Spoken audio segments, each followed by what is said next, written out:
Hey, how's it going everyone? Welcome back to Kingfish Simple. So in today's video, I'm going to be giving you guys the 7 easiest aquarium plants to keep and grow in your planted aquarium. So today I'm going to give you guys aquarium plants that take literally no fertilizers, no special substrates or any of that kind of stuff. You literally just put these plants in your aquarium and they start to grow like crazy. So I hope you guys enjoy this list. I hope you guys learned something today, and if you guys are into these kind of videos, I make heaps of aquarium related information videos as well as a couple little entertaining ones. So if you're into that stuff, please consider subscribing, and also I've left my Instagram down in the link below. I need a few more of you guys to come and check that out because I'm posting some behind the scenes stuff. That's down there as well. So without any further ado, let's get started. Now, none of these plants are going to be in any specific order. These are all pretty much the exact same to take care of. I'll leave any disclaimers for the information that you need to know, and make sure that you guys know everything about these plants that you need to know before you go out and buy them and try them out. So the first plant on this list is BACOPA. So BACOPA I keep in the aquarium over here in my Apistogramma cacatoides tank, and it's a stem growing plant that's plants in the substrate. Now this is one of the easiest plants to grow. It was the first plant I ever got, and I got it in a little tube like those pet store ones that you get, and I planted it and literally like it grew by itself. But the second I started adding fertilizer, this stuff went nuts. So I don't add any fertilizer.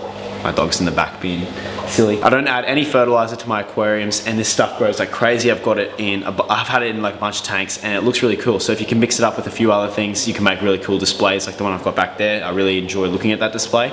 And yeah, it's just one of those easy to grow plants that you guys should definitely try out. Now that brings me to number 2. So of course number 2 on this list has to be water wisteria. So I've kept water wisteria since day dot. This stuff, you can float it on the top of your aquarium, you can plant it. It's this cool bushy looking plant, and it sends off runners and all that kind of stuff. You can literally take a leaf and regrow this stuff. It's so easy to grow, it's like a weed. This stuff is really good if you guys are breeding live bearers or guppies and all that kind of stuff, because what can happen is this stuff, because it creates big bushes, you can float it on the top of your aquarium, or you can leave it just down the bottom. What happens is when the parents breed, the fry can escape the parents and hide in the bushes. So it creates an easy display, like creates a cool display, takes nitrates out of the aquarium, it grows quick, but it also creates coverage for those babies. So another awesome plant on this list. I have absolutely fallen in love with this plant in the past like 8 years or whatever I've been doing fish keeping. So definitely try that out. And that brings me to my third plant, which is Java fern. So Java fern is a plant that grows off its rhizome, which is the root of the plant. So it sticks to driftwood and grows onto the driftwood. So I've got massive amounts of it in this aquarium. There's different kinds. You can get crested Java fern, you can get all like narrow leaf Java fern. I've got all of them that I could find in Brisbane in this aquarium behind here. And this stuff is super cool. So it's a very slow growing plant, but it's one of those plants you cannot kill. So the second this stuff starts to go into, like a leaf starts to die, it actually sends off little seeds on the leaf and grows little micro Java fern plants. So you can create a heap of Java fern plants by just cutting off a leaf and leaving it in your aquarium. So this stuff, you just attach it to driftwood. It makes the driftwood look so sick when it starts to grow. I've got it in this aquarium and down there obviously. And yeah, if you have a little bit of patience, and obviously if you fertilize the aquarium and all that, it grows easily. But this stuff is so hard to kill. I've never killed it, and there's a specific disease this stuff can get, so it's important that you don't contaminate your aquariums with that stuff. But it's very, very rare. I've never gotten it, and I'm sure that a lot of people in Brisbane haven't got it. So that's another cool plant you guys can try out, and that leads me on to my 4th plant on this list, which is Java moss. So this is a killer plant. This is an awesome plant.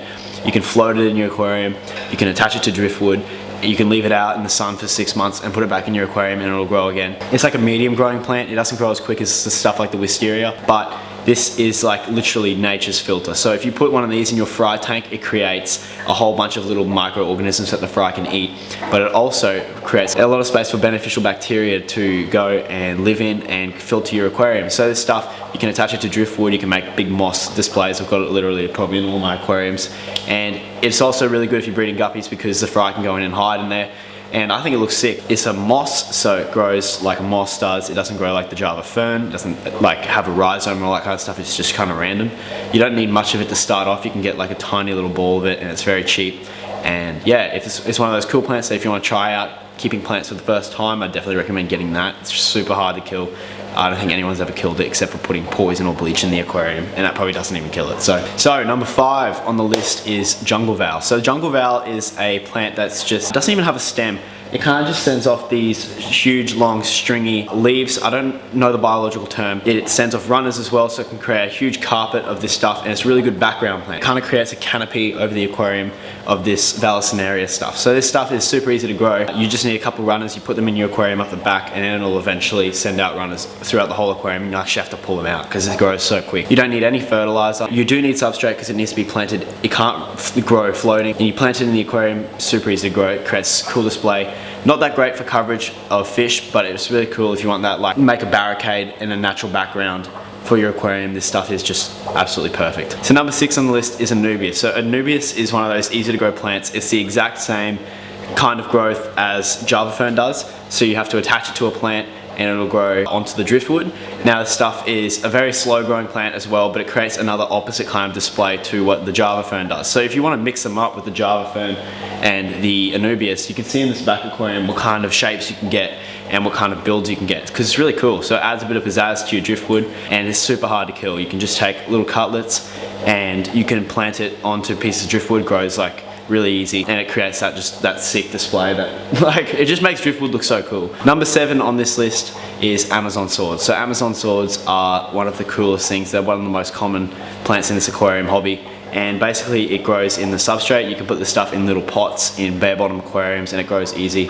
It's great for breeding angelfish because it creates like a big flat surface for them to lay their eggs on, and it grows pretty quick. So it's a medium growth plant. It sends off runners as well. They can get pretty big. You can get also smaller kinds that you can get like micro swords and all that kind of stuff. But these Amazon swords are super hardy. If you add fertilizers to your aquarium, they'll grow so quick. But without fertilizers, they just do absolutely fine. They create these big bushes like you can see up the back here. And I keep them in all my angelfish aquariums because angelfish breed on them. But besides that, one of the best aquarium plants for beginners, and you can literally find them in most pet stores. So they're a little bit expensive at the start, but I'm sure that once you get your first one, you get a few runners, you can grow a whole bunch of these guys, and you can also sell them. So that was the 7. I hope you guys learned something today. I hope you guys enjoyed this video, and I'll see you guys in the next one.